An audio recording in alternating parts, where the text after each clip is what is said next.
새해 복들 많이 받으셨습니까? 얼굴 표정이 절반은 아직 못 받았다는 표정이신데 이미 여러분들 집에 다 배달된 줄 믿습니다. 그 복 여러분 걸로 잘 누리시기 바랍니다.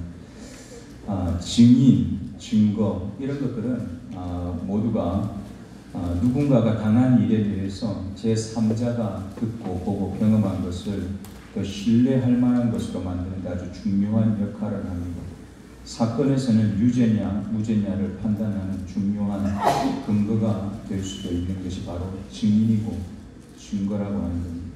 그 중에서도 증인이 된다고 하는 것은 내가 증인이 되어서 증언하는 그 일에 대해서 유익을 얻는 편과 내가 하나가 되는 행위입니다. 내가 누군가를 위해서 증언을 한다 그러면은 그 증언은 내가 그 증언하는 사람과 내가 한 편이 되는 일이다 그 말입니다. 증인이 되는 것은 유익을 얻는 쪽에도 또 불이익을 받게 되는 쪽에도 아주 결정적인 역할을 합니다. 그렇기 때문에 이 증인에게 요구되는 가장 중요한 도덕적 기준 한 가지가 있는데 그건 정직이라고 합니다. 정직해야 됩니다. 내가 보고 내가 확인한 것만을 말해야 되지 내가 보지 않은 것을 유추해서 말하는 것은 증인에게 허락되지 않는 겁니다. 더해서도 안 되고 뺏어도 안 되고 내가 본 것 그대로 사실 그대로만 말해야 하는 것이 바로 증인입니다. 증인은 사실 어떤 사건 안에서 주인공이 아닙니다. 그렇죠? 주인공은 따로 있습니다. 오늘 우리 본문 속의 말씀을 통해서 증인으로 산다고 하는 것, 그게 저와 여러분에게 무엇을 의미하는지 잘 듣고 증인의 자세와 태도를 가지고 이 땅을 사는 저와 여러분이 되기를 간절히 소원합니다. 오늘 우리가 읽은 본문 앞부분에는 이야기가 하나가 나옵니다. 베드로와 요한이 성전에 기도하러 올라가는 그 시간에 그 성전 미문 앞에서 구걸하던 한 안진뱅이 거지가 있었습니다. 이 거지는 기가 막히게 여러 사람들의 도움을 얻어서 사람들이 많이 다니는 그 시간에 그곳을 차지하고 앉아서 구걸을 합니다. 마침 지나가는 베드로와 요한을 보고 그를 향해서 손을 내밉니다. 선생님 한 푼 주십시오. 한 푼 주십시오. 베드로 요한이 그 모습을 보자마자 무슨 돈이 있었겠습니까? 그 시대의 사도들이 이렇게 얘기합니다. 은과 금은 내게 없거니와 내게 있는 것으로 내게 주노니 나사렛 예수 그리스도의 이름으로 일어나 걸으라. 저는 지금 조금 우아하게 얘기를 했지만 아마 베드로는 훨씬 더 큰 소리로 훨씬 더 위험 있게 아마 그렇게 얘기하지 않았을까. 그 얘기를 듣자마자 그 안진뱅이가 자리에서 일어나기 시작합니다. 무릎이 힘을 얻고 발목이 힘을 얻고 일어서는가 싶더니 걷고 걷는가 싶더니 그 주위를 뱅글뱅글 돌았습니다. 모든 사람이 다 알고 있습니다. 그 거지는 평생 내가 어릴 때부터 지금 어른이 돼서 이 성전에 올 때까지 단 한 번도 빠짐없이 기도하는 시간이면 여지없이 거기에 앉아서 구걸을 하던 거지 안진뱅이였다고 하는 사실을 모든 사람이 다 알고 있습니다. 누구하고 짤 수가 없어요. 그 안진뱅이가 일어난 것을 모든 사람들이 다 목격하게 됩니다. 그 장면을 목격한 사람들의 마음이 어땠는가 10절에 보니까 이렇게 표현을 했습니다. 10절 한번 같이 보겠습니다. 우리가 오늘 보았던 본문 3장 10절입니다. 그가 본래 성전 미문에 앉아 구걸하던 사람인 줄 알고 그에게 일어난 일로 인하여 심히 놀랍게 여기며 놀라니라. 아멘. 심히 놀랍게 여기며 놀라니라. 우리말 번역이 기가 막히게 번역을 잘했습니다. 원문을 보면 이게 어떻게 번역해야 되지 이걸 그렇게 써놨어요. 원문에서 있는 걸 그대로 보면 눈으로 보고도 믿을 수 없다라고 하는 표현이 조금 더 가까울 수는 있습니다. 그런데 우리말 성경 놀랍게 여기며 또 놀랐다. 놀라던 중에 또 놀랐다. 이건 말로 표현할 수밖에 없을 만큼 놀라운 일이다. 그렇게 표현을 합니다. 그런데 그 모든 사람들의 놀라움과 흥분으로 가득했던 그 관심이 처음에는 누구였는가 하면 안진뱅이였습니다. 그렇지 않겠습니까? 오늘 혹시나 우리 이 자리에 우리가 못 일어서는 사람이 있는데 예배하는데 그 사람이 일어났다. 우리의 모든 관심이 그 사람에게 쏠리지 않겠습니까? 근데 이 안진뱅이에게 관심이 처음에 그에게 쏠렸지만 조금 시간이 지나고 난 다음에 그 관심은 안진뱅이가 아니라 다른 사람에게 쏠렸습니다. 누구에게? 베드로와 요한에게 쏠립니다. 왜 베드로와 요한에게 관심이 갔을까? 이 안진뱅이가 일어나서 보니까 사람들이 지금 오늘 우리가 예배당에 앉으신 분들이 한 200여 명 조금 더 되는 것 같습니다. 240명, 많으면 240명, 적으면 220명. 그런데 220명이 아니라 그 예루살렘 성전 주변에 기도하러 올라오던 수천의 사람들이 이 안진뱅이에게 덮칠 듯이 그를 쳐다보는 거예요. 이게 안진뱅이가 마음이 깜짝 놀란 겁니다. 이 사람들이 왜 나를 왜 이렇게 쳐다보지? 그러니까 이 안진뱅이가 누구 뒤로 숨었냐? 베드로와 요한의 옷을 붙잡고 그 사람들을 붙잡고 뒤로 숨은 겁니다. 오늘 본문에 보면 이렇게 표현이 되어 있습니다. 11절 한 번 더 같이 보겠습니다. 11절입니다. 나은 사람이 베드로와 요한을 붙잡으니 모든 백성이 크게 놀라며 달려 나아가 솔로몬의 행각이라 불리우는 행각에 모이거늘. 아멘. 첫 부분에 보면 나은 사람이 누구를 붙잡았다고요? 베드로와 요한을 붙잡으니. 우리말 성경은 붙잡으니 아주 점잖게 썼습니다. 그런데 원문을 보면 그냥 붙잡은 게 아니고요, 자꾸 늘어집니다. 왜? 나 저 사람들 혹시 잡아가게 하지 말고 나 살려주세요. 저 사람들 달려오는데 나는 무서워요. 붙잡고 늘어집니다. 애들이 사람들 너무 많은 데 가면 누구 옷자락 붙잡고 늘어집니까? 엄마 아빠 옷자락 붙잡고 늘어지잖아요. 안 떨어지고 칭칭 감기잖아요. 이 사람이 지금 상황이 그런 겁니다. 자기에게 일어날 일 때문에 자기가 숨을 데가 없는데 자기를 낫게 한 사람, 베드로와 요한의 옷자락을 붙잡고 나 좀 살려주시오. 어떻게 좀 해보시오. 저 사람들 왜 저럽니까? 지금 그러고 있는 겁니다. 여러분, 그런데 이 사람들의 눈빛이요, 이 안진뱅이를 바라볼 때의 눈빛과 베드로와 요한을 바라볼 때의 눈빛이 저는 달랐다고 생각합니다. 안진뱅이를 바라보았을 때는 놀래가지고 눈을 동그랗게 뜨고 이게 뭐야? 이렇게 봤지만 이 안진뱅이가 베드로와 요한을 붙잡은 덕분에 저 사람들이 죄를 낫게 한 거야? 하고 베드로와 요한을 쳐다볼 때는 어떤 눈빛으로 쳐다봤을까요? 막 존경의 눈빛으로 쳐다봤을까요? 그렇지 않았을 것 같습니다. 그게 아니라 한 번 더 해보지 그런 눈빛이었지 않았을까? 야, 그 사람이 일으켰다고? 다른 사람도 좀 일으키면 안 되나? 나도 지금 좀 아픈데 나도 좀 어떻게 해주면 안 되나? 네가 그렇게 능력이 있나? 네 능력을 나한테도 좀 보여주면 안 되나? 그런 눈빛으로 베드로와 요한을 바라보았지 않았을까? 그래서 베드로가 이 사람들을 쳐다보면서 이렇게 얘기를 한 겁니다. 12절 우리가 한 번 더 보겠습니다. 베드로가 이렇게 얘기를 했습니다. 12절입니다. 베드로가 이것을 보고 백성에게 말하되 이스라엘 사람들아, 이 일을 왜 놀랍게 여기느냐? 우리 개인의 권능과 경건으로 이 사람을 걷게 한 것처럼 왜 우리를 주목하느냐 하니? 12절 첫 부분에 보니까 베드로가요, 이렇게 베드로가 이것을 보고, 베드로는 지금 벌어지고 있는 상황을 그냥 정신없이 이게 뭐야? 이게 아니라 정확하게 파악하면서 보고 있는 거예요. 하나님께서 나를 통해서 역사하셔서 고친 그 사람과 그리고 그를 바라보고 있는 수많은 군중들이 지금 이 상황이 어떻게 움직이는가. 예배 집례하는 목사가 예배를 집례하지만 내가 전해야 될 말씀에만 집중해서 지금 무슨 상황이 벌어지고 있는지 아무것도 모르는 것이 아니라 한 사람 한 사람 앉아있는 사람들의 표정과 여러분들이 하고 있는 행동과 지금 여러분들이 가지고 있는 어떤 상태가 어떤지를 계속해서 확인하고 그걸 체크하면서 이 예배를 집례하는 것처럼 베드로도 똑같이 그렇게 지금 상황을 바라보고 있는 겁니다. 그러니까 이 베드로가 주도 면밀하게 상황을 파악하고 자신이 복음을 선포해야 될 때 언제쯤 내가 이 일에 대해서 정확한 주인공이 누군지를 내가 지시하고 가르쳐줘야 될 건가를 지금 때를 기다리고 있다고 하는 겁니다. 그리고 드디어 말을 하죠. 이스라엘 사람들은 왜 이 일을 놀랍게 여기느냐? 왜 마치 우리의 개인의 권능과 능력으로 이 일을 한 것처럼 왜 우리를 주목하느냐?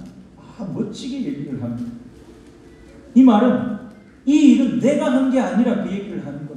아까 처음 제가 설교를 시작할 때 증인은 주인공이 아니라고 말씀드렸어요. 증인은 주인공이 아닙니다. 주인공은 따로 있습니다. 주인공이 누군지를 얘기해야 될 책임이 주인에게 있는 겁니다. 오늘 베드로는 그 일을 자신의 이 말을 통해서 얘기를 하고 있습니다. 그리고 13절에 보니까 계속해서 이렇게 얘기를 해나갑니다. 13절 한번 같이 읽겠습니다. 13절입니다. 아브라함과 이삭과 야곱의 하나님 곧 우리 조상의 하나님이 그의 종 예수를 영화롭게 하셨느니라. 너희가 그를 넘겨주고 빌라도가 놓아주기로 결의한 것을 너희가 그 앞에서 거부하였으니 14절입니다. 너희가 거룩하고 의로운 일을 거부하고 도리어 살인한 사람을 놓아주기를 구하여 15절입니다. 생명의 주를 죽였도다. 그러나 하나님이 죽은 자 가운데서 그를 살리셨으니 우리가 이 일의 증인이라. 아멘. 제가 설교를 준비하면서 처음 설교를 준비할 때는 너무 힘이 없고 힘이 들었어요. 왜 그랬는지 잘 모르겠어요. 너무 힘이 없고 힘이 들어서 처진 상태에서 설교를 준비하는데 설교를 준비해 가면 갈수록 계속해서 제 안에서 힘이 생깁니다. 이상하게 힘이 생깁니다. 그 힘이 도대체 뭘까? 제가 설교를 마칠 때쯤 돼서 그 생각을 했습니다. 아, 예수 그리스도의 증인으로 산다고 하는, 내가 설교하는 이 일도 누가 내게 이 일을 시키셨고 누가 오늘 여러분들을 이 자리에 오게 해서 여러분을 예수 믿는 사람으로 살게 했느냐, 그 진짜 주인공이 누구냐, 그거를 밝히는 일을 내가 그 일에 점점 가까워지고 내 안에 그것이 확실해질수록 내 안에 힘이 생겼구나. 오늘 예배하는 여러분들에게 여러분을 증인으로 삼으신 예수 그리스도, 진짜 주인공인 예수 그리스도, 그분을 더 깊이 알수록 새 힘이 여러분들에게 부어지는 복을 누리시기를 축복합니다. 오늘 베드로는 그 힘을 얻고 있는 겁니다. 그래서 내가 하는 이 일은 내 일이 아니라 예수 그리스도, 내가 증인의 역할을 하고 있는 예수 그리스도 그분의 일이라 하는 걸 그가 지금 증명하고 있는 겁니다. 그런데 그 증명이 처음에는 어떻게 시작하느냐, 너희들이 주겠지 않느냐, 그 예수를 너희가 주겠지 않느냐, 그 말로 시작합니다. 베드로가요, 그게 모인 사람들에게 밉상이 되기로 작전을 한 겁니다. 나는 미워해도 괜찮다. 그러나 당신들이 한 일이 뭔지는 똑바로 알아야 된다. 당신들은 예수를 인정하지 않았지만 그는 하나님이 보내신 자였고 하나님은 그를 죽게 내버려 두셨지만 그것으로 끝나게 하지 않고 다시 살리신 분이다. 혹시나 저와 여러분이 마치 죽음이 내 눈앞에 있는 것처럼 힘들고 어려운 삶의 상황 가운데 있다 할지라도 그게 끝이 아니라는 얘기를 하는 겁니다. 우리는 다시 예수 그리스도와 함께 살아나야 할 사람들인 줄 믿습니다. 가장 힘든 순간에도 예수 그리스도를 붙들고 있는 그 사람은 다시 일어나게 될 줄 믿습니다. 여러분, 이 일을 베드로는 자기 눈으로 봤습니다. 그렇잖아요. 우리는 눈으로 못 봤어요. 저는 눈으로 보지 못했습니다. 그런데 베드로는 그것을 눈으로 보았습니다. 귀로 들었고 온몸으로 경험한 그 일에 베드로 자신이 증인이었습니다. 심지어는 그 예수님이 다시 살아나셔서 승천하시는 그 순간까지 베드로와 제자들은, 사도들은 그 일의 증인이 되었습니다. 자신들은 이 일의 증인으로 지금 이 자리에 있다. 그렇게 베드로가 그 많은 사람들 앞에서 얘기를 하고 있는 겁니다. 자신들을 증인이라고 부름으로써 이 위대하고 놀라운 일을 행하신 분은 예수님이시다. 내가 한 것이 아니라 예수 그리스도 그분이 하셨다. 그것을 강조하고 있습니다. 이런 생각을 했습니다. 하나님께서 우리에게 위대하고 놀라운 일을 보여주셔야지. 내가 한 번도 경험하지 못한 엄청난 일이 우리에게 일어나야지만 내가 증인으로 살 수 있는 건가? 오늘 성경은 그런 얘기를 하고 있는 건가? 그 생각을 해봤습니다. 여러분 생각은 어떠십니까? 우리가 보지는 않았지만 사도행전 1장부터 우리가 읽은 본문 앞까지를 쭉 보면 여러분, 사도들이요, 그들에게 일어난 대단한 일이 없었어도 그들은 이미 예수 그리스도의 증인으로 살고 있는 모습을 봅니다. 성령이 그들에게 임하고 성령이 그들의 마음을 움직이는 대로 예수 그리스도가 누구인지를 끊임없이 증거하는 삶을 계속해서 살아왔습니다. 이렇게 생각이 됐습니다. 아, 그렇구나. 내가 증인으로 살 때 위대한 역사는 내게 경험이 되겠구나. 여러분, 저와 여러분이 예수 그리스도의 증인으로 사는 복을 누리시기를 축복합니다. 증인으로 살면 위대한 역사가 저와 여러분에게 경험되어질 줄 믿습니다. 그 역사를 경험했기 때문에 증인이 되는 것이 아니라 내가 증인으로 살면 내가 한 번도 기대하지 않았던 그 일이 여러분과 제 인생에 우리 앞에서 우리의 걸음을 인도하고 우리의 길을 비추게 될 줄 믿습니다. 여러분, 16절을 보니까 이렇게 얘기를 합니다. 16절 한 번 더 같이 보겠습니다. 16절입니다. 그 이름을 믿음으로 그 이름이 너희가 보고 아는 이 사람을 성하게 하였나니 예수로 말미암아 난 믿음이 너희 모든 사람 앞에서 이같이 완전히 낫게 하였느니라. 아멘. 여러분, 이 말 속에 들어있는 베드로의 고백은 뭐냐? 베드로는 분명히 지금 이 일을 일으킨 통로는 누구입니까? 누가 이 말씀을 선포했습니까? 베드로가 했잖아요. 예수님이 나타나서 하신 거 아닙니다. 베드로가 했습니다. 근데 베드로가 자기 자신이 그동안 예수님과 함께했고, 그로부터 훈련받았고, 자기 스스로를 예수님 앞에서 낮추고 훈련시킨 그 훈련 받은 것으로 선포한, 자기가 얻은 것으로 선포했지만 내가 했다고 말하지 않습니다. 베드로는 자신이 가진 그 믿음조차도 내 것이 아니라 예수님으로부터 났다, 그렇게 얘기를 하는 거예요. 오늘 누가 저와 여러분을 이 자리에 있게 만들었습니까? 오늘 명절 어떤 사람들은 더 좋은 것, 따뜻한 곳, 더 멋진 곳으로 여행 간 사람들도 있습니다. 인생에 너무 힘들게 살았으니까 이제는 보상을 받아야지, 놀러가자, 놀러간 사람들도 수없이 많이 있을 수 있습니다. 그런데 오늘 누가 저와 여러분을 이 자리에 있게 만들었습니까? 우리가 잘나서 그렇습니까? 그렇지 않다고 얘기하는 겁니다. 분명히 저와 여러분 안에는 믿음이 있는 줄 믿습니다. 근데 그 믿음은 누구로부터 나느냐? 예수 그리스도로부터 나다. 나를 이 자리에 있게 한 분은 내 믿음이 아니라 나를 이 자리에 있게 만드신 예수 그리스도로부터 난 그 믿음이 나를 이 자리에 있겠다. 오늘 베드로는 그렇게 고백을 하는 겁니다. 오늘 여러분의 고백이 예수 그리스도를 향해서 나를 이 자리에 있게 하신 그 하나님을 향해서 올려지기를 간절히 소원합니다. 여러분, 증인으로 산다고 하는 것, 그것은 내가 한 것이 아니라 나를 통해서 실제로 일하신 분이 누구인지를 증언하는 겁니다. 사실 안진병이가 일어나도록 선포한 당사자, 제가 방금 말씀드린 것처럼 베드로가 맞습니다. 그런데 베드로는 그것이 자신이 한 것이 아니라 예수 그리스도의 이름, 그 이름의 능력이었다고 얘기를 합니다. 여기에 중요한 역할을 하는 핵심적인 요소, 그게 바로 믿음입니다. 어떤 믿음인가? 나를 위해서 대신 죽고 다시 살아나신 예수 그리스도에 대한 믿음. 우리가 증인으로 살아야 할 자리는 다른 것이 아니라 누가 나를 지금 이 모습이 되게 했느냐? 예수님이 하셨다, 그 믿음입니다. 증인으로 산다고 하는 것은 나를 통해서 예수님이 나타나게 하는 것입니다. 증인으로 산다고 하는 것은 나를 통해서 성령이 어떤 일을 하셨는지를 내가 보이고 살아가는 겁니다. 증인으로 산다고 하는 것은 나를 통해서 하나님이 어떤 분인가, 우리 입으로 늘 얘기하잖아요. 하나님은 사랑이시다. 우리가 그렇게 하나님은 사랑이라고 많이 얘기를 하는데, 우리가 나가서 살고 있는 그 삶의 자리에서 우리의 입술에 나오는 말이, 우리의 손과 발이 하는 그 행동이 얼마나 그 사랑을 나타내고 있느냐 하는 겁니다.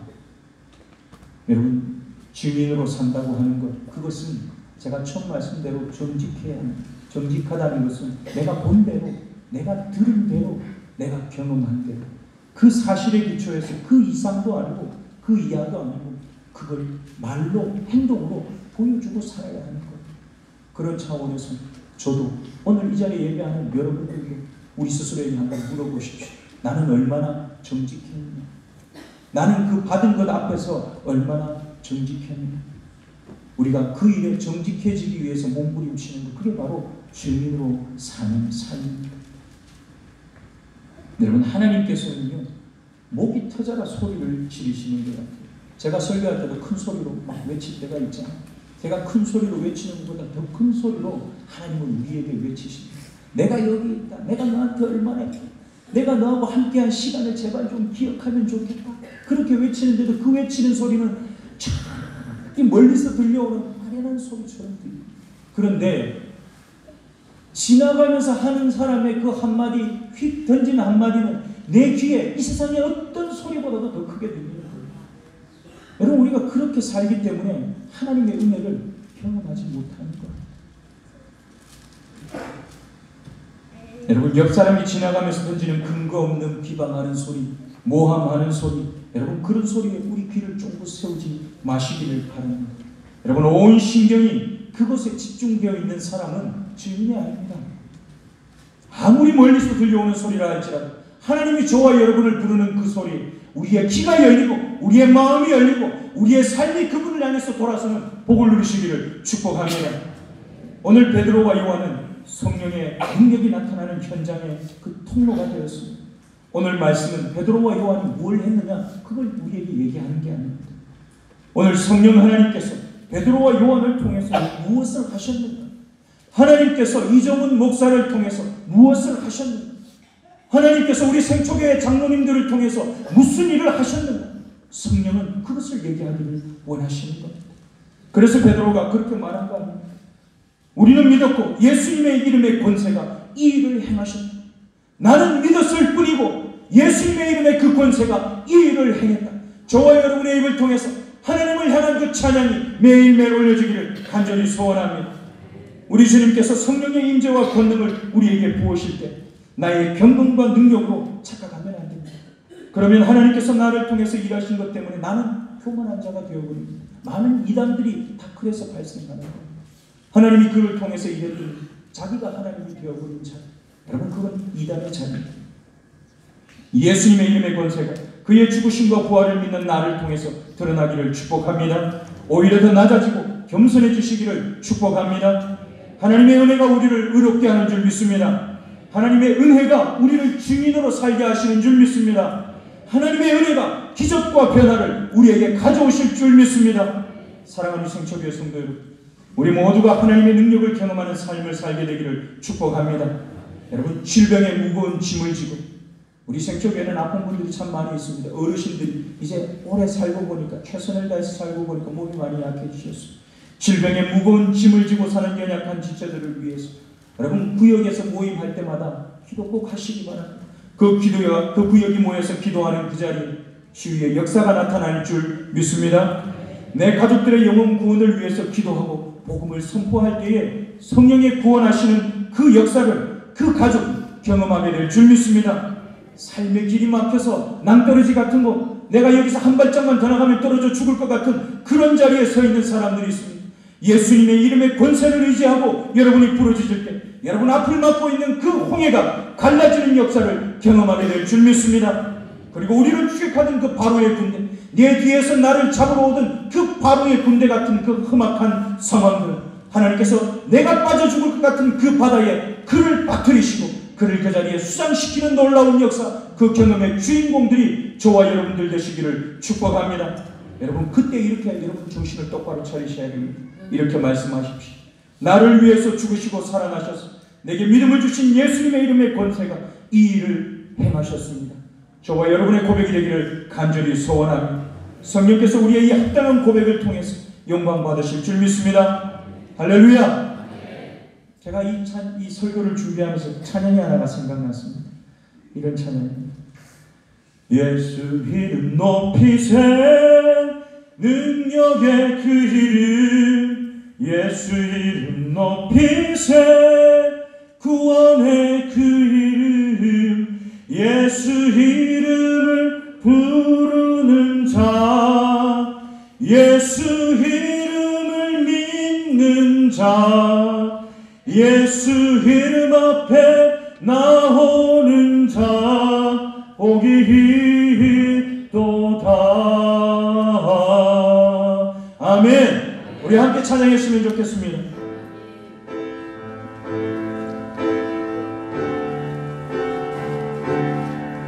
예수 이름 높이세, 능력의 그 이름, 예수 이름 높이세, 구원의 그 이름, 예수 이름 부르는 자,